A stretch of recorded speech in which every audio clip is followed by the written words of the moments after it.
Bien, qué bueno después de este momento de saludos y de confraternidad, que es muy bueno siempre tenerlo. Le volvemos a dar gracias a Dios por este tiempo, ¿no? En que todos juntos podemos estar para disfrutar, porque es un deleite, es un gozo poder estar juntos, alabando a nuestro Dios, bendiciendo a nuestro Dios y también aprendiendo de su palabra. Porque saben, lo único que transforma al ser humano es la palabra de Dios. Lo único que convierte es la palabra de Dios. Lo único que convence de pecado, de justicia y juicio es el Espíritu Santo a través de la palabra de Dios. ¿Ok? La Biblia es clara cuando dice que es la palabra, que es el Espíritu mediante la palabra de Dios.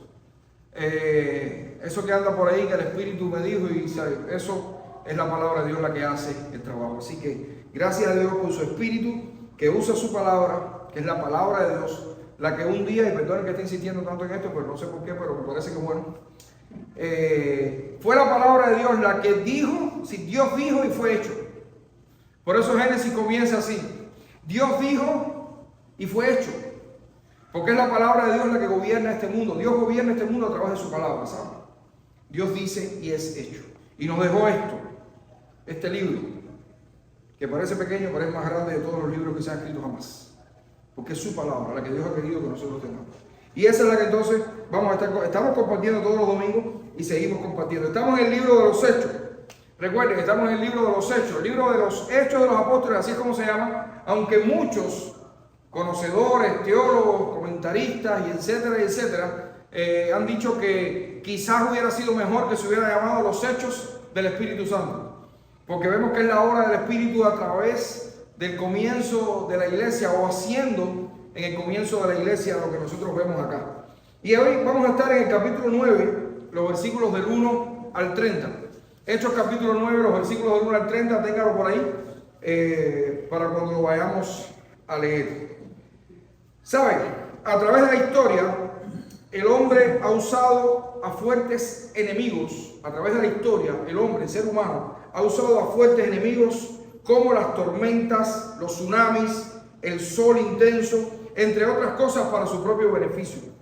Estos fenómenos se han transformado en fuentes de energía para que la humanidad entonces pueda cumplir su propósito de desarrollarse. Hoy tenemos generadores eólicos, ¿saben? Grandes generadores eólicos. El mismo viento que puede acabar con muchísimas cosas, ese mismo viento el hombre lo ha utilizado ¿para qué? Para producir energía. También se extrae energía de las olas del mar. No, yo no sabía eso, hace poco vi un documental. Por las olas del mar, el cambio de las mareas y todas estas cosas, también se produce energía. Y ni se diga de la cantidad de campos fotovoltaicos que hay hoy en día, sobre todo en los desiertos de este país y de otros países. Hay muchísimos campos llenos de celdas fotovoltaicas que usan ese sol que es intenso, que te puede quemar y hasta matar, precisamente para su propio beneficio. Lo que para muchos era impensable fue posible. Lo que para muchos era impensable, ¿cómo es posible que el viento hoy es posible? Y si el hombre pecador puede convertir grandes fuerzas de la naturaleza y usarlas para su propósito, ¿cuánto más nuestro Dios no podrá usar a sus enemigos para llevar adelante su propósito eterno? Leamos Hechos 9, del 1 al 30. Hechos capítulo 9.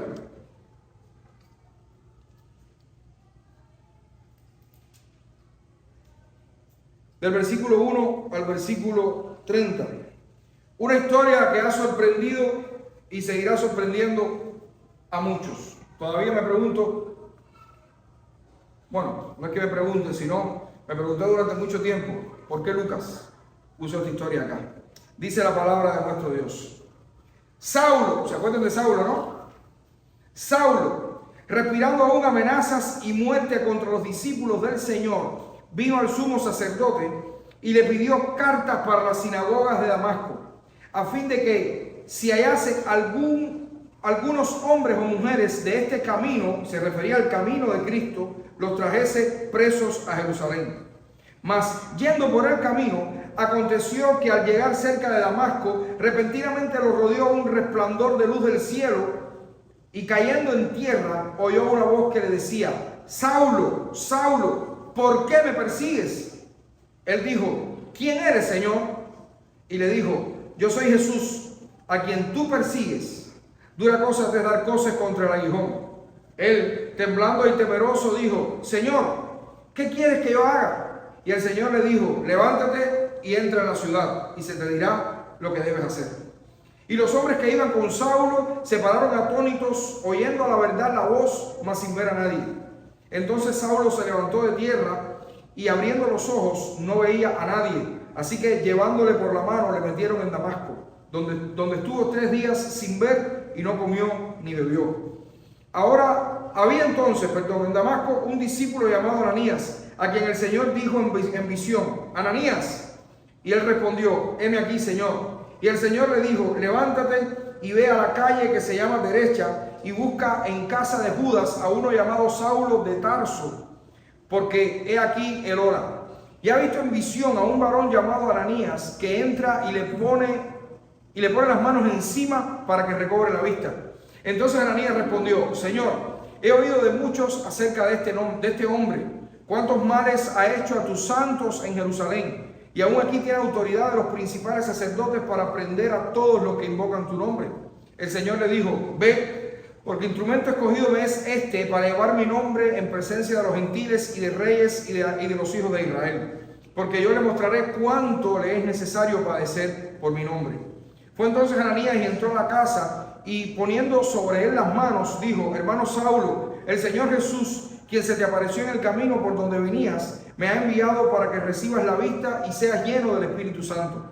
Y al momento le cayeron de los ojos como escamas, y recibió al instante la vista, y levantándose fue bautizado.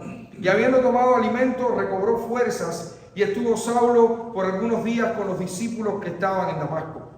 Enseguida predicaba a Cristo en las sinagogas, diciendo que este era el Hijo de Dios. Y todos los que le oían estaban atónitos y decían: ¿no es este el que asolaba en Jerusalén a los que invocaban este nombre?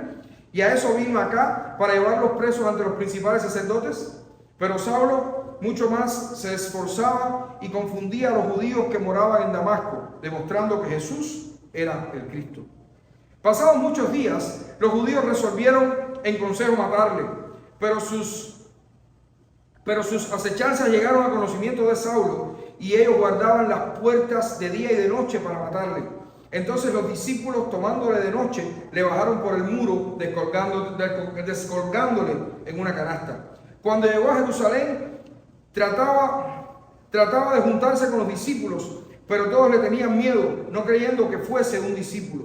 Entonces Bernabé, tomándole, lo trajo a los apóstoles y les contó cómo Saulo había visto en el camino al Señor, el cual le había hablado, y cómo en Damasco había hablado valerosamente en el nombre de Jesús. Y estaba con ellos en Jerusalén, y entraba y salía, y hablaba denodadamente en el nombre del Señor, y disputaba con los griegos, pero estos procuraban matarle. Cuando supieron esto los hermanos, le llevaron hasta Cesarea y le enviaron a Tarso. Señor, gracias por tu palabra. Gracias, Señor, porque ella es lámpara a nuestros pies y lumbrera a nuestro camino. Señor, que sea tu palabra ahora la que sea expuesta, Señor, y no mis pensamientos. Ayúdanos, Señor, a poderla entender y más que nada a poderla poner en práctica. Señor, queremos ser hacedores de tu palabra y no solamente oidores de ella. En el nombre de Jesucristo. Amén. Este pasaje es un pasaje tremendamente complicado, muy fácil de entender. Cuando uno lee, fácilmente dice: bueno, el Señor tomó a Saulo, bebió por el camino, lo tiró del caballo, como dice la gente, y ya, y se acabó. Y le dijo: ve para allá, tienes que hacer esto, y ya. Saulo se convirtió al Señor en ese momento, y después, bueno, fue hasta allá, ciego, no sé cuántas cosas. Pero es un pasaje con muchos retos de interpretación. Muchas cosas tremendas. Yo diría que es el pasaje más complicado que tenemos en el libro de los Hechos, o uno de los más complicados que tenemos en el libro de los Hechos. Y creemos que este pasaje, la idea de Lucas al escribirle esto y al describirle esto acá a Teófilo, era para que él entendiera que Dios puede usar hasta sus peores enemigos para garantizar que su palabra continúe expandiéndose. Y es la idea que quisiéramos que nosotros nos lleváramos hoy para nuestras casas, ¿no? En nuestra mente, y estuviéramos pensando en ella. Dios puede usar hasta sus peores enemigos para garantizar que su palabra continúe expandiéndose. De hecho, lo que vamos a estar viendo ahora en el resto del libro de los Hechos es precisamente la obra que Dios hace a través del apóstol Pablo. Es prácticamente lo que vamos a estar viendo. Pero tremendo, porque ¿quién era Saulo de Tarso? ¿Quién era Saulo? Hasta este momento el Señor nos había estado diciendo, van a tener que sufrir por causa mía, por causa del Evangelio. Lucas nos había estado mostrando cómo los apóstoles habían padecido por causa del Evangelio y cómo a pesar de eso habían persistido y le habían pedido a Dios valor para seguir, habían estado a punto de matar, de hecho mataron a Esteban. Pero Lucas nos está tratando de decir, a pesar de todas estas cosas, pues lo más importante es que la iglesia siga predicando el Evangelio. Cómo a partir de esa persecución, cómo la iglesia fue expandida, cómo la iglesia fue sacada de Jerusalén, cómo llegó a Samaria, y el Señor nos está mostrando, la iglesia tiene que seguir predicando el Evangelio a pesar o en medio de las adversidades. Pero de pronto ahora nos encontramos con un personaje. Lucas se enfatiza en un personaje, este Saulo de Tarso. De manera que ahora es como que el libro de los Hechos da un giro y dice, bueno, ahora te voy a enseñar y te voy a mostrar a este hombre y lo que yo soy capaz de hacer a través de este hombre. ¿Ok? Y con este giro entonces el autor nos quiere mostrar, en primer lugar, que ni el más temido de los opositores se va a interponer a los planes de Dios para extender su palabra. Ni el más temido de los opositores se va a interponer a los planes de Dios para extender su palabra. Ni el mismísimo Saulo de Tarso. ¿Qué había hecho este hombre? Lucas había dado un par de pinceladas en el libro de los Hechos. Y primero entonces, la primera vez que nos muestra a Saulo es entonces él en la muerte de Esteban. Mientras apedreaban a Esteban, Saulo entonces estaba aquí tranquilo, recogiendo las ropas a todos los que estaban apedreando a Esteban. Sí, Pablo estaba sirviéndole a los que estaban apedreando a Esteban. Saulo en este caso. Saulo estaba consintiendo, como dice la Biblia, con la muerte de Esteban. Saulo estaba feliz con esto. De hecho, Saulo estaba con sed de sangre también. No sabemos si tiene una piedra, la Biblia no lo dice. Pero lo que sí sabemos es que después, este mismo Saulo empezó una persecución extrema contra todos los creyentes, todos los del camino, ¿sí? Todos los seguidores de Jesucristo. Tanto, que dice que él iba a las casas y los arrastraba, los sacaba afuera y los llevaba delante de los sumos sacerdotes, delante del concilio, para apresarlos y para matarlos y no sé cuántas cosas. ¿Se recuerdan el miércoles? Nosotros decíamos, la Biblia no narra en ese momento, aunque después sí lo dice, si hubo muertos en toda esta persecución, pero debió haber habido. Ustedes se imaginan a Saulo arrastrando a la gente con soldados y con cosas. Ahí seguro se cayó alguien, un viejito se dio en la cabeza. Y Saulo lo hacía con tremendo gozo. Saulo lo hacía, digamos, no con tremendo gozo, sino con celo por el Señor. Porque lo inteligente y lo interesante de esto, lo interesante de esto, es que Saulo lo estaba haciendo lleno de celo por el Señor. Este hombre pensaba que estaba haciendo bien las cosas. Ni el mismísimo Saulo de Tarso. Y ahora entonces Saulo sube la parada. En este pasaje que vemos, el pasaje anterior, Pablo sube la parada. Dice, denme cartas de autorización para las sinagogas de Damasco. Va a los principales sacerdotes para ir a buscar a estos revoltosos y traerlos a Jerusalén.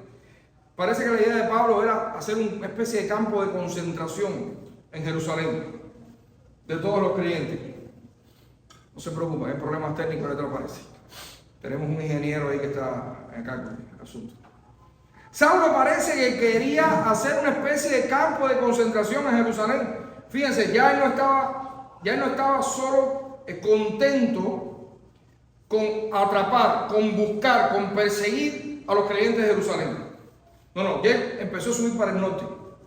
Yo voy a ser internacional. Desde aquí hasta Damasco, voy a ir recogiendo gente. Denme cartas, los sacerdotes, para que vean que yo no voy por mi cuenta. Denme cartas para que me autoricen a mí a entrar donde sea para sacar a estos revoltosos, para sacar a estos que están persiguiendo a Jesucristo, a este nombre, para sacar a aquellos que están predicando este nombre, para traerlos aquí entonces y apresarlos. Pero el Señor cambió todos sus planes. el Señor cambió los planes de Pablo. ¿Y qué dice nuestro pasaje del versículo 3 al 6? Interesantísimo. Mas yendo por el camino, aconteció que al llegar cerca de Damasco, repentinamente le rodeó un resplandor de luz del cielo. Y cayendo en tierra oyó una voz que decía: Saulo, Saulo, ¿por qué me persigues? Él dijo: ¿quién eres, Señor? Y él le dijo: yo soy Jesús, a quien tú persigues. Y quiero detenerme aquí un poco. La Reina Valera de 60 es la de las pocas Biblias, y también la King James, es de las pocas Biblias que añade esto. A partir de aquí dice: dura cosa te es dar coces contra el aguijón. Él, temblando y temeroso, dijo: Señor, ¿qué quieres que haga? Y el Señor dijo: esas son palabras que no están en el resto de las Biblias. Incluso, y quiero decir esto porque es importante, creo que nosotros entendamos estas cosas, ¿no? ¿Significa esto que la Biblia está equivocada? No. Significa que el proceso no de traducción, sino de versiones de la Biblia, quizás a quien le añadió esto. Algo que no le quita ningún sentido a lo que estamos viendo, pero para que sepan, porque quizás lean otras Biblias y dicen: hey, esto de coces contra el aguijón no está aquí. ¿Por qué? Porque además es una expresión de lo más interesante, ¿no? Porque lo que está diciendo es: Pablo, dura cosa te dan patadas contra un pincho, ¿saben? Y realmente Pablo lo que estaba haciendo era eso, ¿no? Literalmente. ¿A quién se le ocurre darle patadas a un pincho? A nadie. Yo me acuerdo del padre de ustedes dos, un cuento que él hace, que dormido le dio una patada a la pared y se le puso el dedo de este gordo y se le cayó la uña. Más o menos imagínense eso. Es como que usted esté dando patadas y en vez de una pared, a un pincho, una pared con un pincho, ¿saben? Y eso es lo que estaba haciendo Pablo. Porque Pablo estaba persiguiendo ¿a quién? Pablo estaba persiguiendo a los cristianos. ¿Y qué le dice Cristo aquí, que es algo que vamos a estar viendo? Perseguir a los míos es perseguirme a mí. Perseguir a los míos es perseguirme a mí. Hermano, Dios no necesita, y es una de las cosas que podemos aprender de este pasaje. Dios no necesita pedir permiso a nadie para tirarlo a tierra y pedirle cuentas de sus actos en su contra. Dios no necesita pedirle permiso a nadie. Y es una de las cosas que aprendemos acá. Es una de las cosas que aprendemos acá. No, porque Dios es un caballero y Dios no, Dios sí, Dios es el mayor caballero que existe en este mundo, pero cuando Él quiere hacer su obra, la hace por arriba de la cabeza de cualquiera. Nadie se va a interponer en los planes de Dios, ni el mismísimo Saulo de Tarso. Dios dice y se hace. Saulo, Saulo, ¿por qué me persigues? ¿Sabes qué fue lo único que pudo hacer Saulo? ¿Qué quieres que haga, Señor? ¿Qué quieres que haga, Señor? Saulo no pudo hacer otra cosa, porque es que Dios no necesita pedir permiso a nadie para pedirle cuenta de sus actos en su contra. Y si no, pensemos nosotros, cuando aún estábamos del lado de allá, cuando aún no habíamos todavía entendido que no hay nada mayor que nuestro Señor Jesucristo, cuando aún no habíamos entendido que la única manera de salvarnos era a través de Cristo, ¿cómo entonces es que nosotros pensábamos? ¿De qué manera? ¿Usted se ha puesto a pensar cómo fue su proceso de conversión? ¿Cómo fue que tú dejaste de ser un no creyente para ser creyente? Ay, yo no me acuerdo de los detalles, pero yo sí recuerdo que yo en un momento no creía y de pronto estaba creyendo. A mí no me pasó nada espectacular como Pablo. A mí no se me apareció el Señor, a mí nada de eso. De pronto yo no creía y empecé a creer. Qué buena persona yo, ¿verdad? Me di cuenta un día, oye, ¿cuántas veces me predicaron el Evangelio también? Y sin embargo no me interesó. Y un día, sencillamente, el Señor me dijo: fulano, ¿por qué me persigue? Yo no estaba persiguiendo a nadie. Ojo, yo no le tiraba piedras a la iglesia. Pero sencillamente, yo estaba en contra de todo lo que era el Señor. Y el Señor un día me dijo: ¿por qué me persigue? ¿Y qué tuve que hacer yo? Señor, ¿qué quieres que haga? Se acabó. No hay de otra. Y eso es bueno que lo entendamos. Yo creo que una de las cosas que Lucas nos quiere enseñar en este pasaje es esto. Lo otro es que nadie puede enfrentarse a nuestro Dios. Y yo creo que esto es una de las cosas que también nos está enseñando acá Lucas. Nadie se puede enfrentar a Dios. Nadie. ¿Quién? Piense para que usted vea. Nadie puede enfrentarse a nuestro Dios porque es que Él es Dios. Y nosotros somos sencillamente criaturas. y el más duro de los duros de este mundo. Nadie. Magos han caído delante de los pies de Cristo, arrodillados. Fuertes, personas de renombre han caído arrodillados a los pies de Cristo. Miren a Faraón, la historia bíblica. Faraón, Dios. Por eso son las grandes pirámides. A veces nosotros decimos, ¿para qué habrán hecho esas cosas? Porque es que son las grandes pirámides que hacían para los dioses inmortales de Egipto. Cuando morían, entonces lo enterraban con todo su corte, sus cosas y su dinero. ¿Y qué tuvo que hacer Faraón? Cuando el simple Moisés, un hebreo, que además había estado huyendo durante 40 años, se presentó delante de él. No pudo más. Y tuvo que decirle, llévate a esta gente, mijo, porque yo no puedo con ustedes. Yo no puedo. No puedo. Nabucodonosor, ¿qué tuvo que hacer? Terminó comiendo hierba, porque pensaba que era Dios. No hay quien se enfrente a nuestro Dios. Y lo otro, que ya habíamos tocado el tema, perseguir a los cristianos es perseguir a Cristo.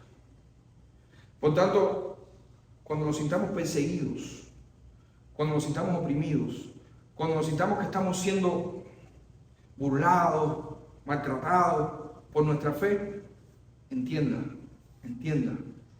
que esa otra persona es digna de lástima, porque no te está persiguiendo a ti, está persiguiendo al Señor. Y horrenda cosa, como dice la Biblia, es caer en manos del Dios vivo. Horrenda cosa es caer en manos del Dios vivo. Por eso el consejo es, no sigas. A mí no me estás haciendo daño, te estás haciendo daño tú. Y no sabes dónde puedes caer si caes en las manos del Dios vivo. La historia continúa. De versículo 7, al versículo 9. ¿Qué sucede? Pues los hombres que estaban con Pablo, dice que estaban atónitos, oían voces, pero no sabían qué es lo que estaba pasando. Saulo se levantó de tierra, ciego. El Señor lo dejó ciego, no podía ver. Y entonces Saulo fue camino a Damasco. Lo conducieron a estos hombres a una casa. No hay forma de resistir al Señor.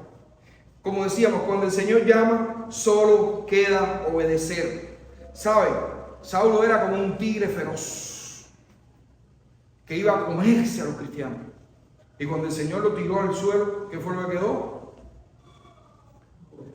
Un gatito. ¿No conocen?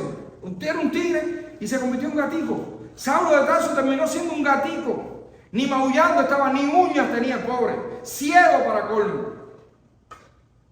Ninguno de nosotros puede colocarse en los zapatos de Saulo de Tarso. Esta historia es parte trascendental del plan de Dios, como decíamos, para hacer avanzar su reino al resto del mundo. Pero sí podemos extraer principios importantes para nuestro crecimiento como creyentes que anhelamos testificar de Cristo.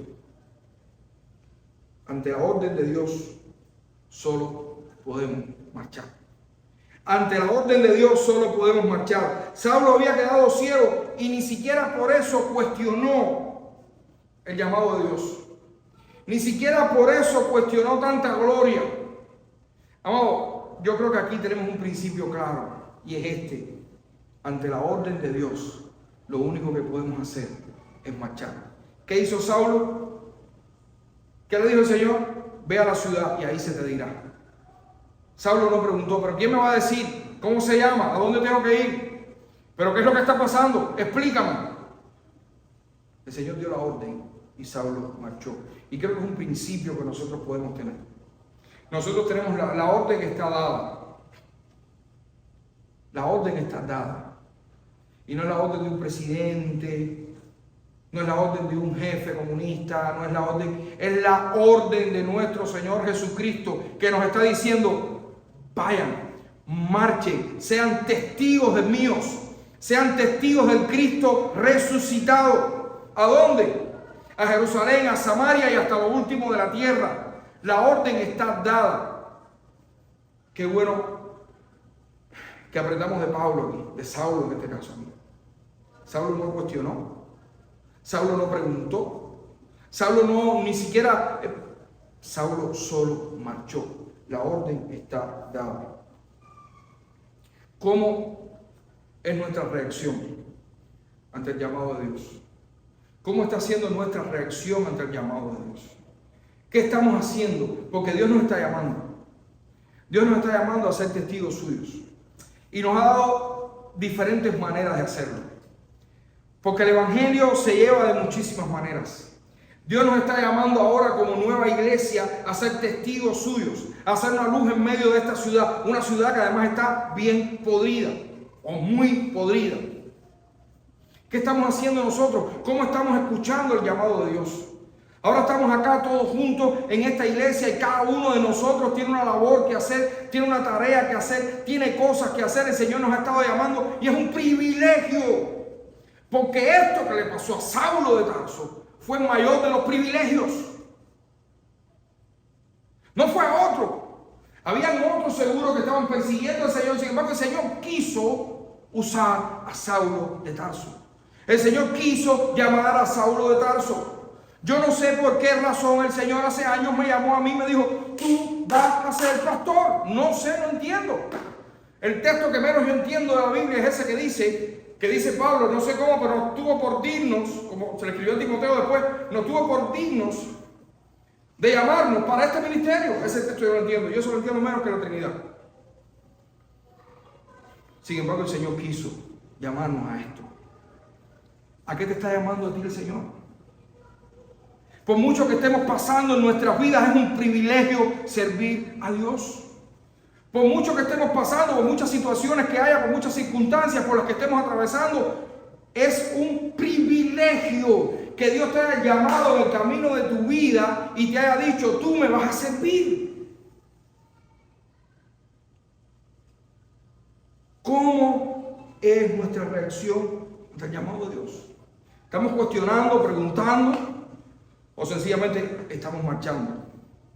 Y hemos dicho, Señor, ciego, sin saber a dónde voy, pero tú me dijiste que fuera y yo voy. Sencillamente estoy yendo.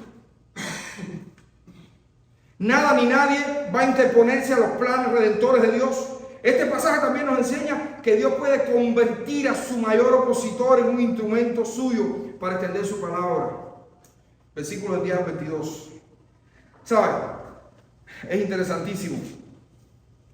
Y este es el corazón de este pasaje. Porque aquí están pasando varias cosas. Aquí de pronto Dios llama a quién? A un hombre llamado Ananías, un discípulo suyo, a un cristiano llamado Ananías. Dice, Ananías, mira, vas a ir a tal lugar. Ahí va a haber un hombre que se llama Saulo, que es de Tarso. Él va a estar orando. Lo vas a tocar. Y le vas a decir que tú vas de parte mía, vas a orar por él. Ananías, ustedes se imaginan, pónganse en el lugar de Ananías. Pónganse en el lugar de Ananías. Señor, este hombre, este es el que viene a cogernos presos nosotros. Este es el hombre que ha acabado con los creyentes de Jerusalén y ahora viene por nosotros. ¿Cómo tú quieres que yo vaya a verlo? Y el Señor dice una de las palabras más increíbles que se pueda escuchar de él. Dice, ve, porque instrumento escogido me es este, para llevar mi nombre en presencia de los gentiles y de reyes y de los hijos de Israel. Y ahora viene lo mejor, porque yo le mostraré cuánto le es necesario padecer por mi nombre.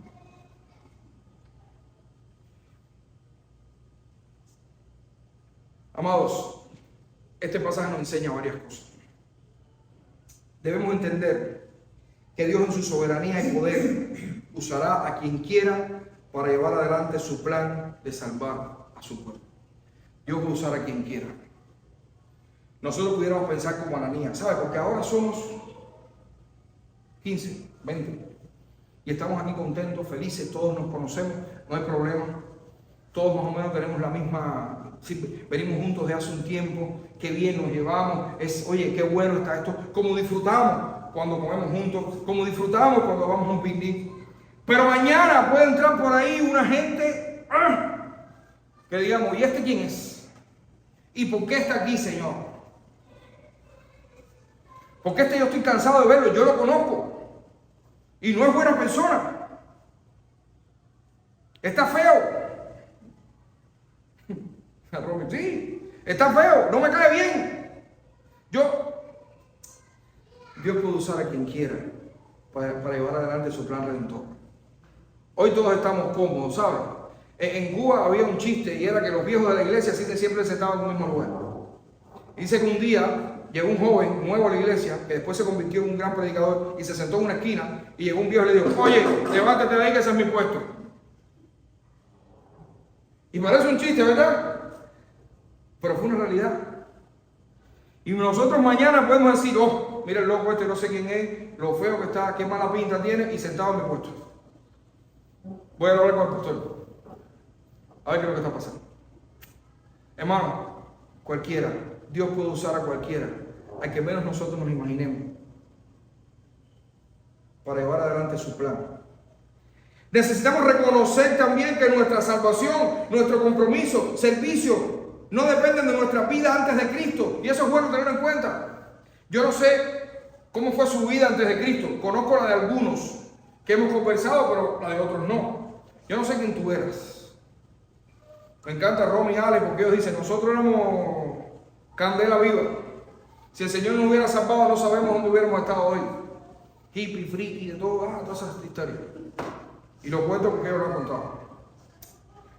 Y pudiera ser que Rom hoy diga: yo no sé si yo esté capacitada para predicar el evangelio porque yo antes fui tanto. ¿Y con qué cara entonces yo ahora me puedo presentar delante de la gente que me conoció a mí para predicarles de Cristo? ¿Qué van a pensar? ¿Qué van a decir? Ni van a decir nada, ni van a pensar nada. O si dicen y piensan, es su problema. Porque lo de nosotros es precisamente ser testigos de Cristo. Debemos estar dispuestos a servir y apoyar a todos los que llegan a Cristo, aunque su vieja vida haya sido la de un enemigo de Dios y de su pueblo. Y esto tiene mucho que ver con lo que habíamos visto ahora al principio. Debemos estar dispuestos a servir a cualquiera que llegue a nuestra iglesia. A cualquiera. Haya pasado lo que haya pasado. Haya sido lo que haya sido. Homosexual, bisexual, asesino, homófobo, lo que sea. No sé ni cuántas cosas. Enemigo de Cristo. Te ha tirado huevo en los 80. Comunista, lo que sea. Tenemos que estar dispuestos a esto. Debemos entender que una vez que fuimos llamados por Dios a través de Cristo, pasan dos cosas fundamentales. Uno, Dios nos está llamando para que le sirvamos. Esto también nos enseña este pasaje. Somos instrumentos en sus manos. Y dos, Dios nos está llamando para que padezcamos por Él, para que padezcamos por causa de su nombre. Amados hermanos, aunque suene fuerte, es lo menos que podemos hacer por nuestro Salvador. Lo menos que podemos hacer es padecer por Él, padecer por su causa. Él padeció por amor a nosotros. No tenía que haberlo hecho y sin embargo padeció una muerte cruel para que hoy nosotros podamos gozar de la vida eterna como un regalo. Lo menos que podemos hacer es agradecer y por ese amor que ha puesto en nosotros, padecer para que otros puedan escuchar el evangelio y disfrutar eternamente de la vida que ya tú y yo tenemos.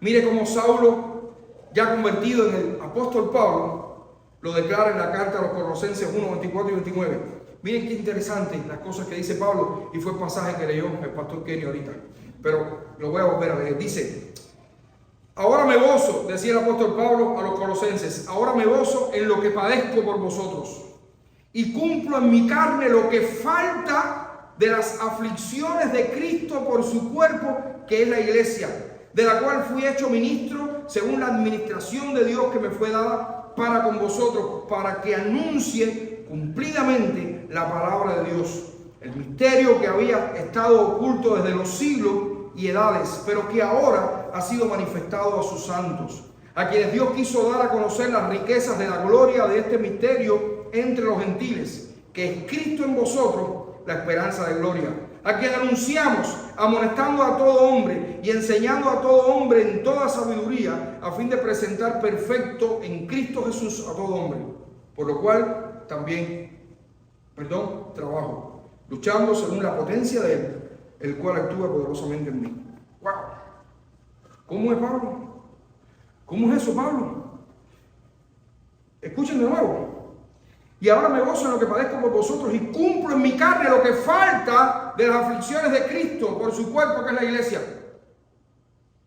Las aflicciones de Cristo no fueron completas. ¿No sufrió el Señor lo suficiente para salvarnos? Pablo se atreve. Pablo se atreve. Por supuesto que las aflicciones de Cristo fueron completas. Pablo aquí está diciendo que es solo a través de padecimientos que el Evangelio será predicado por el mundo. Y es lo que nosotros tenemos que entender. Amados, recibir la vida eterna es gratis.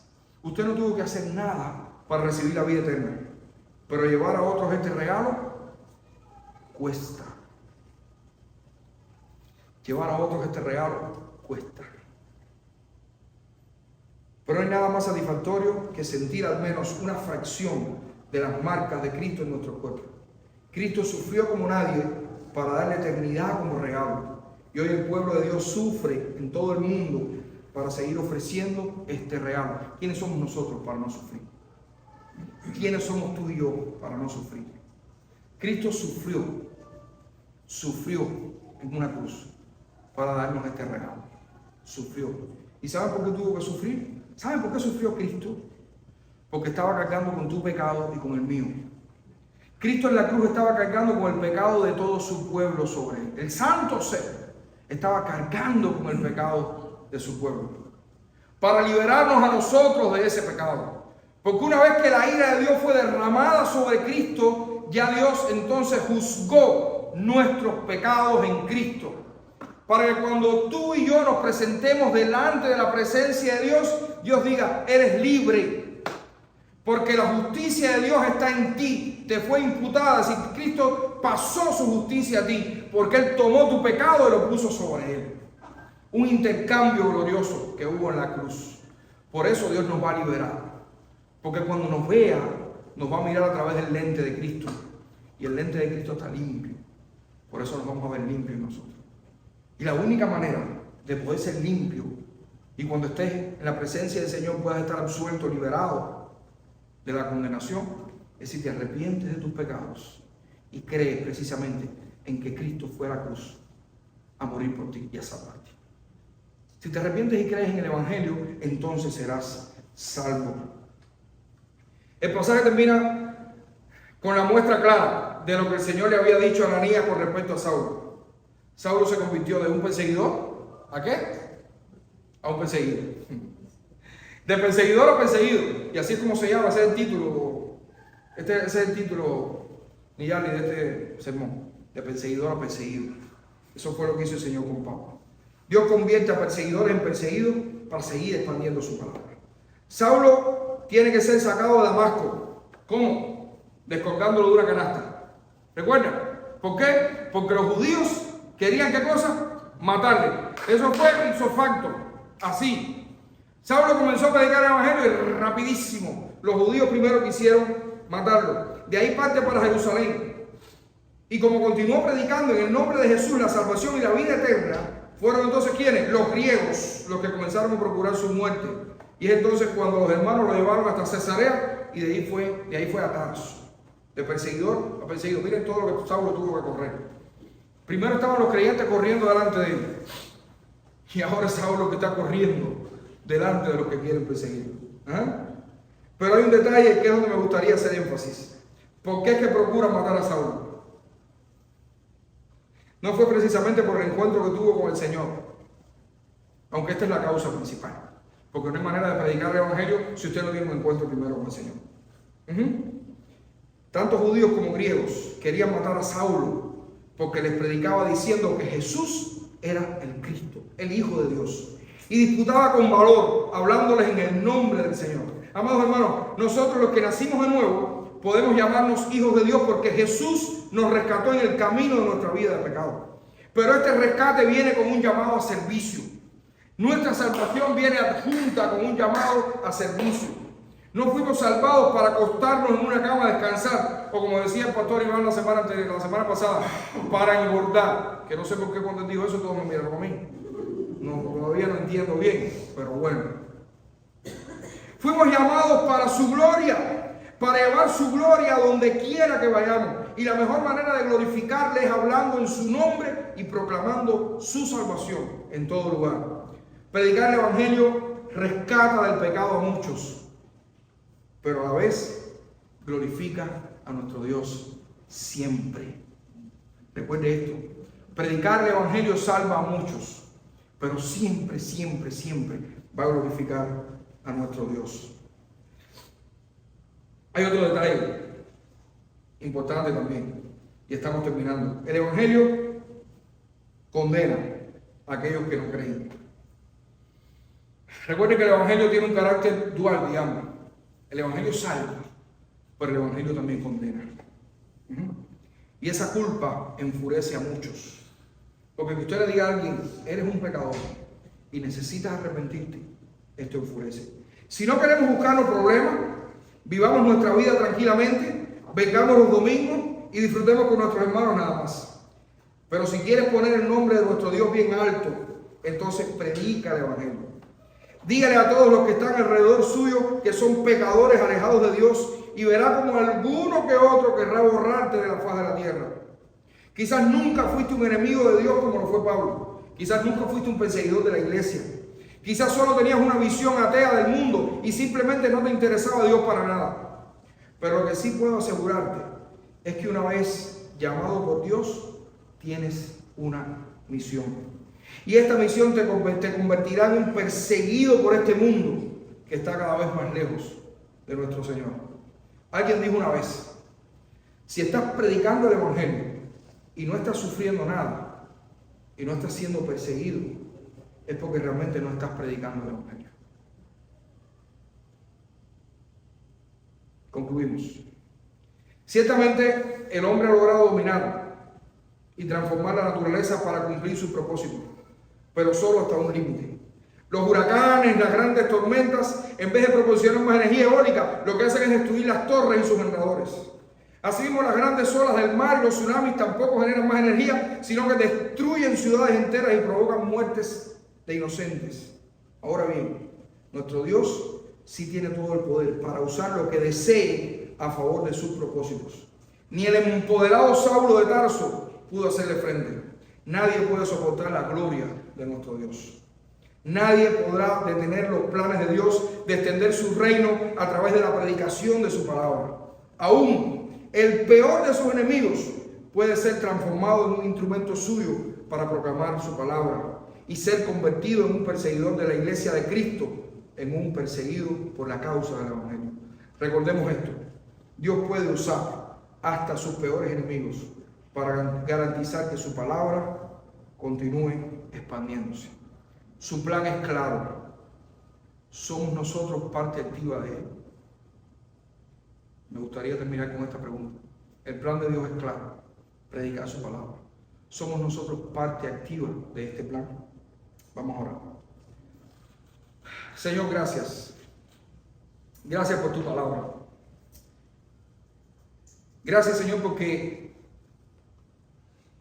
tú, Señor, nos persuades a través de ella. Nos persuades a que nosotros, Señor, seamos siervos tuyos. Que anhelemos, Señor, buscar los problemas por predicar tu palabra. No por otra cosa, sino por predicar tu palabra, Señor. Gracias porque tú nos has dado todas las herramientas para que nosotros, Señor, podamos exponer tu palabra, podamos predicar tu evangelio, Señor. Podamos llamar arrepentimiento a este mundo.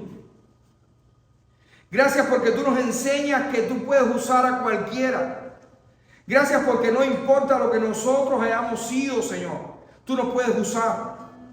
Gracias porque no importa tampoco el que esté llegando a nuestra iglesia, lo que haya sido, tú lo puedes usar. Gracias porque tú nos quieres usar, Señor. Y tu poder va más allá de lo que nosotros pensamos. Tu poder puede usar a quien sea, Señor. Úsanos a nosotros, oh Dios. Úsanos para poder predicar tu palabra. Úsanos.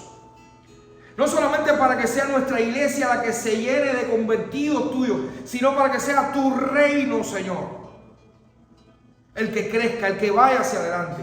Y que tu fama también sea conocida y crezca en esta ciudad y hasta donde tú nos permitas llegar. Ayúdanos, Señor. Bendícenos. Danos el valor que necesitamos para predicar tu palabra. En el nombre de Jesucristo, aquí estamos, Señor. ¿Qué quieres que hagamos? En Jesús. Amén. Amén.